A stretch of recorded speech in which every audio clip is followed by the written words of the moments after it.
Bonjour à toutes et tous, bienvenue dans les coulisses du Grand Lyon. Mon invité du jour, François-Noël Buffet, bonjour. Bonjour. Vous êtes le président de la commission des lois au Sénat, ancien maire d'Oulin.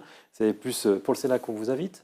Vous aviez lancé une mission parlementaire sur la question du fonctionnement de la métropole suite à la colère des maires de l'agglomération qui se plaignaient de la nouvelle gouvernance. Votre rapport a été rendu. Le moins qu'on puisse dire, c'est qu'il n'a pas satisfait ces maires des petites communes qui espéraient que vous changeriez le mode de scrutin pour qu'ils soient tous représentés.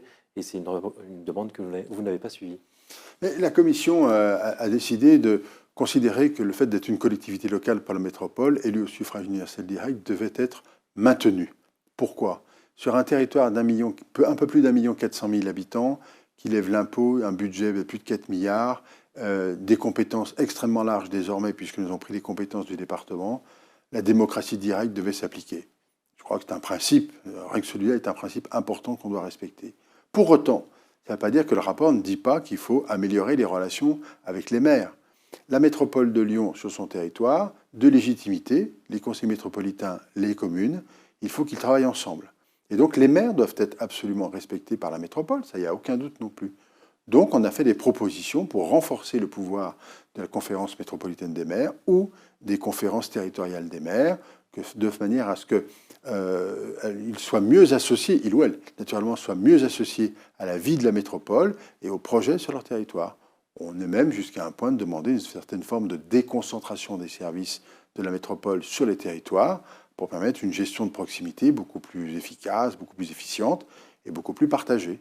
Est-ce qu'au final, ce n'est pas plus la gestion de Bruno Bernard, le nouveau président, que vous évaluez dans ce rapport ?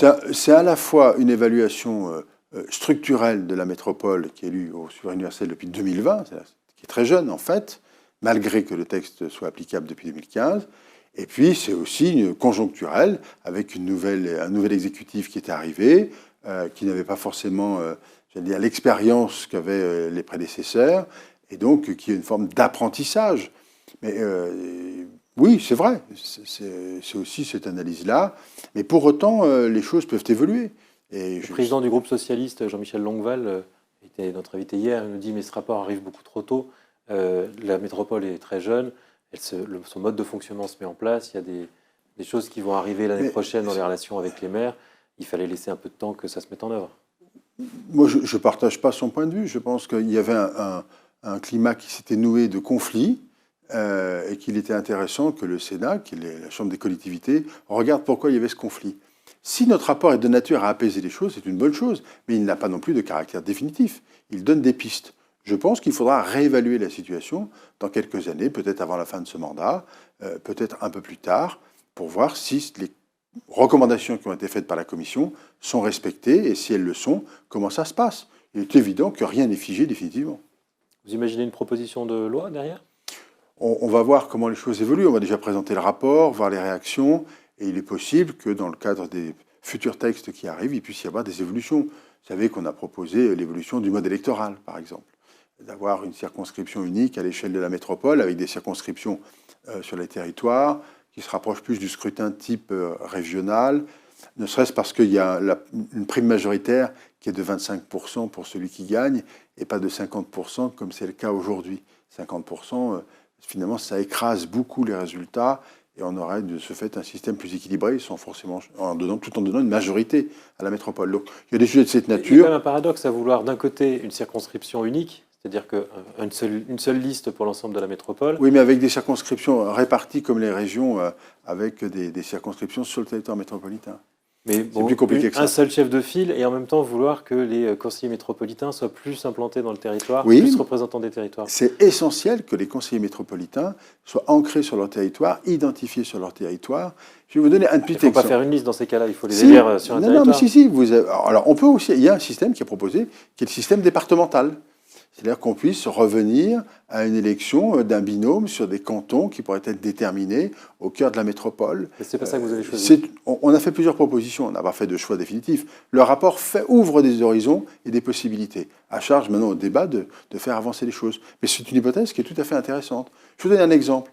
Moi, je suis conseiller métropolitain dans mon secteur, l'Aulnay-Coteaux-du-Rhône. Il y a parfois des réunions publiques organisées par la métropole. Eh ben, on est rarement invité. Et alors qu'on est conseiller métropolitain du territoire, on n'est parfois même pas associé à un certain nombre de décisions. Alors même que la métropole, je n'en fais pas un reproche de principe, mais c'est dans le fonctionnement du système. Ça veut dire que la métropole n'a pas encore totalement appréhendé l'idée qu'elle était aussi devenue une forme de département. Elle n'est pas un département, enfin en tous les cas, pas au sens où on l'entend traditionnellement comme le Nouveau-Rhône, mais elle a ces compétences-là, donc elle a besoin d'un ancrage territorial et d'une incarnation territoriale. Donc il faut renforcer l'ancrage territorial des conseillers métropolitains. Il faut réfléchir donc au mode de scrutin, à la meilleure façon d'obtenir à la fois une légitimité très forte de l'exécutif, du président, une parfaite identification, et en même temps une vraie légitimité de terrain des élus. Est-ce que vous n'avez pas raté quand même votre objectif quand on voit que l'insatisfaction des maires, notamment de Synergie, Marc Grivel, qui était notre invité cette semaine, qui ne cachait pas son amertume, vu les conclusions du rapport? Vous savez, une mission comme la nôtre, elle était plurielle. Hein. Le rapport a été voté à l'unanimité à la commission des lois, hein, unanimité de tous les groupes. Elle n'a pas vocation à faire plaisir aux uns et aux autres, je le dis très directement. Elle a vocation à entendre. On a entendu tout le monde. Mais on a entendu la quasi-majorité des gens nous dire il ne faut pas changer le système, il faut qu'on reste une collectivité locale. Et ça a emporté la conviction de beaucoup de monde. Ça ne veut pas dire qu'on n'entend pas ce que peuvent dire les maires sur leur commune qui disent nous ne sommes pas suffisamment représentés. Oui, on travaille en même temps à une meilleure représentation des élus et des communes en particulier. Mais le principe, il est que cette grande métropole, qui est une collectivité sui generis, qui est la seule en France, qui peut, pas tout de suite, mais qui peut donner des idées à d'autres. On a étudié Marseille au même moment, en même temps, et on a comparé. C'est très très intéressant de lire les deux rapports, d'ailleurs, je vous le conseille, parce qu'au moins on peut comparer les deux enjeux. Eh bien, gageons que tout ça va... Il y a un modèle à suivre dans la métropole de Lyon? D'abord, la métropole de Lyon doit continuer d'améliorer son dispositif et son modèle, oui, parce qu'il n'est pas encore aussi performant qu'on le souhaite. Vous pensez que ça peut être un modèle pour les autres agglomérations? Et il peut servir dans d'autres territoires à terme, oui, peut-être pas à un terme immédiat, mais on peut imaginer qu'il puisse servir. Pourquoi? Parce qu'il faut du temps pour appréhender l'intercommunalité.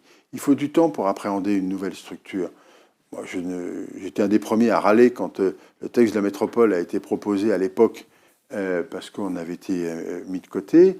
Et je considère que, pour autant, l'idée de fond est bonne, mais qu'il faut maintenant rendre les choses fonctionnelles, efficaces et respectueuses de l'ensemble des communes. Ça, c'est essentiel. Mais c'est possible. Vous avez échangé avec Bruno Bernard? Comment il a reçu votre rapport? On a le sentiment que c'était plutôt positif. D'ailleurs, on voulait le prolonger de 2 ans, donc il n'est pas mécontent. Oui, c'est pas tout à fait ce sujet.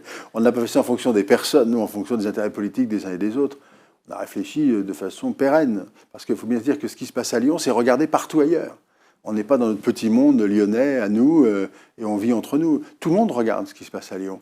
Et tout le monde envie, à certains égards, Lyon. La dynamique de la métropole, de la région Auvergne-Rhône-Alpes, tout ça, ça compte. Et ça sert d'exemple, ou de repère, ou de référence. Donc on a une obligation de ce point de vue-là. Ça nous oblige. Oui, on a échangé, mais on a auditionné, je vous le dis, tout le monde, tous les chefs de partis politiques de la métropole, le président évidemment, tous ceux qui voulaient, les maires, l'association des maires, tout le monde a été auditionné. Et on a échangé. Alors, il y a des points sur lesquels il est assez satisfait, d'autres sur lesquels il est peut-être un peu moins, où il s'interroge. C'est le jeu. Une fois de plus, la commission des lois au Sénat, et le Sénat en particulier, ne cherche pas forcément à faire plaisir, cherche à trouver des solutions qui soient efficaces pour les territoires. Le risque, c'est quand même que ce rapport fasse pchit. C'était la formule de Jean-Charles Collas lundi. C'est-à-dire qu'il n'y ait pas de suite, qu'il n'y ait pas de loi, qu'il n'y ait pas de... Écoutez, je suis presque certain que M. Collas sera démenti dans quelque temps. Je ne suis pas inquiet là-dessus. En tant qu'ancien maire d'Oulin, on imagine que vous continuez à regarder les grands projets dans votre agglomération. En ce moment, c'est la Soleil, dont on voit sortir un peu le projet. Quel regard vous portez, vous? Alors, naturellement, je regarde tout ce qui se passe à la métropole, puisque je siège à la métropole, mais je regarde ce qui se passe dans ma ville de cœur, évidemment. J'ai vu la présentation qui a été faite publique du projet au mois d'octobre. Ce n'est pas tout à fait ce que moi j'imaginais, pour être très honnête. Il ne faut pas qu'on se trompe. On construit 10% de la ville sur ce territoire-là. Ça joue un rôle dans l'agglomération. Il y a besoin, je trouve, d'une morphologie qui soit beaucoup plus ouverte, plus aérienne, une présence végétale plus forte. Enfin, je ne partage pas tout à fait le projet qui est en cours aujourd'hui, si on veut être clair. Je ne dis pas que tout n'est pas bien. Vous aviez passé le relais à la mairie à Clotilde Pouzergue. Oui, elle assume son choix, elle est légitime, elle a été réélue en 2020, il n'y a pas de difficulté. Mais moi, je siège à la métropole et je vais devoir me prononcer à la métropole. Et je pense que ce projet, en l'état, pour moi, il n'est pas suffisamment abouti. Et il ne correspond pas à l'idée que je me faisais du développement du quartier. En l'occurrence, plus d'espaces verts, plus d'ouverture à la fois sur la ville de Lyon, à la fois sur le Rhône, et plus de liens avec la ville-centre. Voilà, on a encore le temps de discuter, je l'espère. C'est quoi les points de blocage? Pour vous, il y a trop de logements sociaux? Non, il y a d'abord la question de la morphologie, c'est-à-dire le choix de la forme, que je trouve beaucoup trop dense, beaucoup trop consommatrice d'espace. Je préférais, moi, mais c'était mon choix, un système quitte à monter un peu plus, mais à libérer les espaces au sol pour aérer l'ensemble de ce futur quartier, très important. Un grand espace vert me paraissait possible d'un seul tenant. Il y en a un qui est prévu, je le trouve un peu juste. Et puis après, il faut de la présence de commerce, d'économie. On avait imaginé des choses, notamment d'un centre commercial, enfin d'un centre de commerce sportif, par exemple. Bon, apparemment, c'est pas retenu. Voilà, c'est tout un équilibre à reprendre. Et en termes de logement, moi, j'étais favorable au logement social, évidemment, à hauteur d'une question d'équilibre, à hauteur de 20-30%. C'est l'accord qu'on avait trouvé avec, à l'époque, Gérard Collomb. Et une densification qui ne soit pas à outrance, c'est-à-dire qui permette de rester à taille humaine. Moi, j'avais négocié à l'époque 600 logements. Aujourd'hui, je crois qu'ils sont à 850, presque 900. Ça fait beaucoup de monde. Je ne suis pas hostile, mais ça fait beaucoup de monde. Il faut avoir les conditions d'accueil. Sur la part de logements sociaux 30%, moi, c'était mon objectif. Ce n'est pas une question de pourcentage, en réalité. Ça peut être 35 à la limite. Ce n'est pas le sujet. Le sujet, c'est la composition des logements et les équilibres au bout du compte. L'expérience montre, et Dieu sait qu'à Lyon et sur la métropole, on a cette expérience en matière de logement social, où on a tous, depuis très longtemps, Michel Noir a commencé, Raymond Barre a continué, même Gérard Collomb à certains égards, d'équilibre entre l'accession à la propriété et le logement social. Tout ça doit fonctionner de façon très mesurée, très organisée, pour que tout le monde trouve sa place.